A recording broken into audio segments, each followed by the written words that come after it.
big hello to you. It's so great to see you, and I hope I find you well. We've come out on a road trip, so we're not in the loft. We've actually come to visit a retailer. It's Ellis Clark Trains. We're in Skipton in North Yorkshire. It's a lovely, lovely place, and what could be better than a trip to an emporium of train goodness. So let's go inside and see what we can find. It's always great coming here. These are the Wickham trolleys. You might remember that we did the full review on these. We've got a huge range and quite a range as well of second-hand O-Gauge. So if you're into O-Gauge, it's a great place to come and have a rummage. Moving on round here, there's some of the many awards that Ellis Clark has won. And this one in particular, I like that one. That's quite nice. And certainly these wagons, the only items that we've given the full house of 10 out of 10 in every category. And it was well deserved. And don't forget the Barista of the Year award. That is the best award you could ever have. Hello, Ellis. Hello, Jenny. Great to see you. Nice to see you. Always a pleasure. How are you doing? It's we've got a lovely, fairly sunny day outside, and we've come on up here to your showroom. We're in Skipton, a lovely little market town. But we've got, I'm spoilt for choice here. So one of the things that's immediately caught my eye is you've got the wall of second-hand. Is it? Yes. This is what's listed on your website as well, so people can buy this mail order. Yeah, mail order in store. Yeah, it's all for sale. Yeah. This is the bit that I absolutely love, just browsing through stuff and not knowing what you're necessarily going to find. But you used to have a chair here. It was like a railway seat, and it's a bit surprising that you've had to get rid of that. But I'm guessing there's just so much stock that you've got here. Yeah, we're absolutely gutted about that. To be honest, we had to lose something to make way for stock. Unfortunately, well, half because we need to make way for some new members of the team, and half for the stock. So we still got it. We got it in storage, ready to make its comeback when we eventually move within the Skipton area. Yeah, it's really coming on great guns. I mean, the fact that you're now thinking about moving to bigger premises just shows how big the business is growing, and certainly a great force in the industry. I mean, picking up awards, that's something that some of the big boys have taken 20, 30 years to build up to. And I see as well in the cabinets you've got things like the Black 5, you've got the Shark brake van and the Pullman. Yes. And it'd be really nice to take a look at those. So it's like this steady stream of new models coming through, and definitely not resting on your laurels. No, certainly not. We never like to stop learning, pushing boundaries, trying new things. The detail like you'll see on these models is it's what we really strive for. Really brilliant. So shall we go and have a look, and you can talk us through some of those models. Today's video comes in association with Train-O-Matic, makers of DCC decoders and accessories that are designed by enthusiasts for enthusiasts. Find the full range available to order now at tramfabrique.co.uk. Additional support comes from... This is Clark Railworks, and this is what we do. You'll know us from Ellis Clark Trains, and you'll get the same friendly expertise with us too. We've got a huge range of pre-owned model railways from all your favourite manufacturers, and maybe some you hadn't heard of before. It's the place to come for quality. We don't stock substandard models, and everything we sell is fully tested and photographed by model railway experts. No matter whether you model double O-Gauge, N, HO or more, we have sought after models from all around the world with new listings added every weekday. Check out what's available now at clarkrailworks.com, and don't miss out on your latest logo.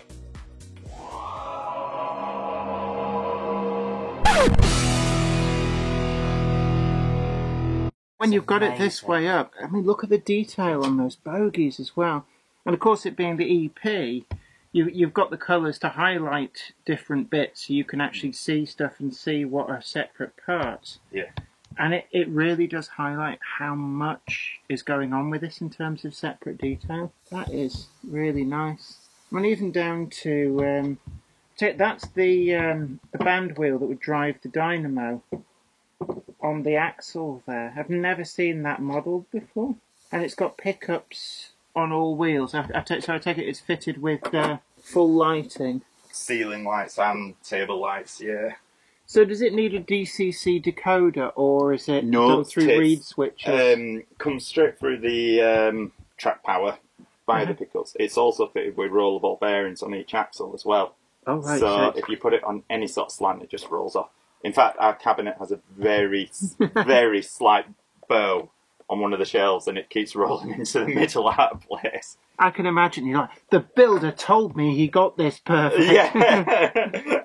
So they've run, because that was the other thing, they've got quite a bit of weight to them. Yeah. Because there's so much on it. I'm guessing the rolling resistance is almost negligible, so you could pull a prototypical train of these, and it would just no bother. It would just go round. Exactly. But that, I just feel nice. I do like those because it's almost like it's like a rubber bellows, almost like you know, old cameras where the lens went in and out. And it's that kind of thing. Yeah. But yeah, that is lovely. You see, the next stage when we do the decoration and stuff. So all the interior walls are decorated, which I don't know if it's been done on a model before. So they'll, not on this one obviously, but on the decorated when it comes. So it'll look like all of the wooden paneling. Will be on the all originals. The decorations will be on the walls inside. That is lovely, absolutely lovely. What sort of time frame are we looking at? They're going to end up in middle of next year, I think. That's still pretty good going. It's not too bad to say the amount of parts on it, and perfecting the running of them as well. Yeah. I mean, that is lovely. And what's the RRP on these? So they're off the top of my head now. It's been a while since I've got it. $399, and we'll be doing a sort of bulk buy. So it'll be like a pack where it makes up into like a train of 4 or something. We're doing a few packs, and like for example, one of the big Pullman trains where there's 10 coaches, we've split it into 2 packs. Just be an A and a B. Just to make it more manageable. So you can buy one and then keep saving up and then buy the next one. Either that, or you can just run one half or the other, because obviously 10 coaches and the layout. That is quite a big layout. Exactly. But it's just like old model railways. It's a bit of a compromise, because I think, especially more so with O-Gauge, it's very difficult to realistically have the space to do a prototypical length train justice. So I mean, every 5-coach train would look lovely on its own in O-Gauge. Got all the roof ribbing, and when you look, the further in you go, the more detail there is with all the rivets. Nikki, when she was designing it, the amount of time it took her to, because the she roof, must have there's gone different mad with rivets. This the thing, the funny. So the Pullmans, they're a law unto themselves. Each coach has its differences, and all the roofs are different, because on each coach class the rivets line up with partitions or what they were holding inside the coach. Right. So I think we've got 4 different types of roofs across all the different ones with different riveting positions. So we've had to tool up, and I can imagine they must have been seeing rivets in their sleep. Honestly, I can't remember how many rivets Nikki said there was. I think it was. I mean, it's got to be in the thousands, definitely. Yeah, it was, honestly, it's absolutely crazy how many. And then they're all spaced apart, right? They're scaled right. And in fact, I mean, there must be thousands, if not 10,000 rivets on there. There is a lot. And it's just beautiful. And the closer you look, the more detail you see, like the curtains. The tables are actually proper tables rather than just a block. There's legs and an underside. Yeah, the legs are shaped as well. I love these little windows on the end. It's very sort of Art Deco. I mean, that's like fairly well-to-do houses in the 20s used to have windows like that. That is beautiful. Really is beautiful. I love the lampshades as well. Yeah, they're all we took original light Pullman lampshades and interior. We took the original seat maquette. We borrowed that so we could draw up that. So we're going to try and put the seat seats maquettes. Will be decorated to match. We hope so. I'm going to put a pin in that, just because the problem is with decorate, you can't print onto them as such, because unless you do them flat. But obviously they were armchairs basically, so they had arms and they had cushions. So it's okay. We're going to see how far we can get with that. But I think we're going to be able to put the seat maquettes on them. Don't think you'll be able to do it in double. I think it might be too small then. But it's a challenge, but we're going to try and try and do it. That's the exciting thing on this. The decorated sample's really going to be the let's see how far we can push it sort of thing.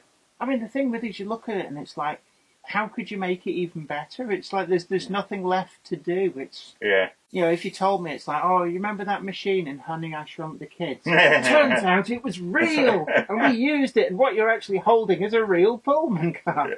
We just painted it in magenta just to make me think Yeah. it was an EP. But no, that is lovely, absolutely lovely. And there's a nice weight to it, but it's not. You could imagine that's going to follow the track lovely, but it's not going to really overtax the locomotive. Yeah, exactly. Mm. Well, the sides are brass sides, but they've actually got plastic internals to get the depth of the windows. Yeah, I can imagine. Yeah. And then, but we've trapped the windows in there so that you get the depth of the windowsills is to scale, and the thinness of the windows is also to scale. Does that mean as well, if you unsynthetically pull it, you can't accidentally push the windows into Correct. it? Yeah. Yeah. Because that's always my big, because it's so easy to do, and then you're like, oh, I've got to dismantle this to put it back in. Yeah. So actually, I'm not going to squeeze it like crunch. Yeah. Well, I said it, but yeah. Yeah. But Ellis said it was all right. Yeah. But no, that is absolutely lovely. So yeah. And I noticed you've got the Black 5 is coming along well. Yeah, we haven't got the latest sample in there actually because it's just having the DCC sound files finalised. But that's we'll be getting. There's some of the earlier samples that we've made a lot of improvements on. They're not bad, don't get me wrong, but I mean, I'm looking at that. And you can't. If you told me that was that's a production model, I'd have gone, that looks lovely. We've tweaked with that. We've added. I mean, that's obviously the main one that people talk about at the moment because it's so much going into it, so much it's got to do. It's in production now anyway. It's just obviously everything that we show is probably a few months behind of where it's actually at, if you like, because you made the alterations, they go in, they do them, and all that carry on. Yeah. But yeah, first one's coming November. So November is when they will actually start to be available to people who've pre-ordered them. Yeah, and the production samples should be coming through in probably 4 or 5 weeks. So that'll be, this is what you'll be getting. And they'll be the actual, the first hot off the production line ones. Yeah, exactly. Oh, that'd be nice. So as soon as we'll let you know as soon as they come through. Yeah. I mean, that really does look lovely. What type of decoder? Are they 21 pin? Well, it's a 22 pin actually. It's a Zemo one. So is that the Plux 22? Yes. Right. Yeah. And off the top of my head, I think it's an MS950 decoder, which is their new large scale. So I presume it needs a little bit more oomph because it being a low gauge model. It doesn't need that much because usually what actually needs the oomph is the motor and the gearbox. That's what or rather that's what draws the amps. Yeah. But the motor gearbox, because we've got this Max on ABC, it's such a economical motor gearbox, incredibly powerful, but so economical. So it doesn't actually draw or need that much. I mean, we probably could have fitted that model with almost a double O decoder. It's more, I think, that we have the size to fit a bigger one in, but not just for the chip, but for the speaker size as well and the amplifier to give the sound levels you can take it to are incredible. So does it have a multi-speaker setup? Yes. Off the top of my head, I think it's got two, one pointing up, one pointing down in the smoke box. Right, which obviously is sort of a better position for most of the sounds coming from. Yeah, because obviously in a real locomotive, that's where a lot of the sound would be coming from anyway. Yeah, especially the chuffs and things like that. There's a lot of functions on it as well. I think we ended up with 28 or so functions. 28 functions? Yeah, it's got some really clever stuff in there. Really so nice is that stuff. all that's been already announced, or is there some little secret things? Some little things coming up. Yeah, so there'll be a some few niche things where people go, oh, when they get it out of the box. Yeah. It's there's the booklet for just the DCC alone. I mean, don't get me wrong. If you want to just put it on the track, set your decoder number and run away, then no problem. It does that fine. But if you want to go to the next level, there's a couple of things in there, Easter eggs, call them if you will. That'll be fun to use. Absolutely. Fun, different. I don't think some of them have been done before. And we recorded 2 Black 5s over a week's period. Something like 40 odd hours worth of sound recordings we ended up with to slim down into, I can't remember how many we used in the end. it's next level. We wanted the sound and the DCC to match the. So does model. it have crew voices like the Wickham Yeah, it does. did? Yeah, it does. Like, We added those that was into quite good fun. I like that. Yeah, we did. So yeah, it's got some crew voices as well. We always because at the end of the day, you want a bit of how they talk and how they did talk in there. A bit of individuality and something just to be a bit different. Yeah, exactly. It was one of the features I really liked, and on the Wickhams as well. It had like an ambient sound, and there was one of the sound files which was just like bird song and wind in the trees. This is great. You just put this in the corner, playing that on a constant loop, and it just adds to the ambience. So not bad. It's like a little mobile speaker box, then, isn't it? Almost. Yeah, absolutely. And I really actually quite enjoyed that from the Wickham. I thought that was it's a great just something addition. else, isn't it? Something else to do with it. Yeah. The Wickhams were really fun to do the sound for because obviously they've got an engine in them, so like the startup engine. Yeah, because it's like a little, like one of those little Ford 4-pot engines from the 50s. So are you one of the voices? I was trying to work out. No, I'm not actually. I'm not one of the voices on that. I don't know who is actually on the Wickham. I can't remember now if it's any of us or not. I think we've got one of us on the Black 5. Chris might be on there. I can't remember. Were you not tempted? No, I don't like the sound of my own voice, so I'll never watch this back. All right, so we can tell you that this is like the greatest. Yeah, and I'll take your word for it. And you'll be like, yeah, sure, whatever. Yeah. If it's got me in it, I'm not watching it. Yeah, I'll listen to it. Yeah. Oh, that's lovely. And then we've got the shark. Yeah. Is that a new right. as well? This is taken Shark and the Hoppers. This is actually a 3D print that we've done. Oh, right. Yeah, it's just a lovely 3D print. So this is straight off the CADs? Yep, straight off the CADs. We've done it for a test. They got pushed back because of delays on the Black 5 and Pullman's, being honest. Yeah. But, again, it's the way we do stuff. And following on from the press floors, if you flip it upside down as well, you'll see just what we do and how we go, the lengths we go to. So much going on. Yeah, if you hadn't told me it was 3D printed, would you on that? I would have assumed that this was like an EP or something. It's come on a long way. I mean, it took a lot of doing to get the 3D prints that nice. I mean, that is, and even all these are 3D printed. Yeah. Wow, 3D printing has come on it so really much. Has, yeah. And like the details, and I take it the roof will be held on presumably with like 4 magnets, so it'll just sort of like dunk into place. Exactly. So you can take it off. And it means you can actually enjoy this interior. Yeah.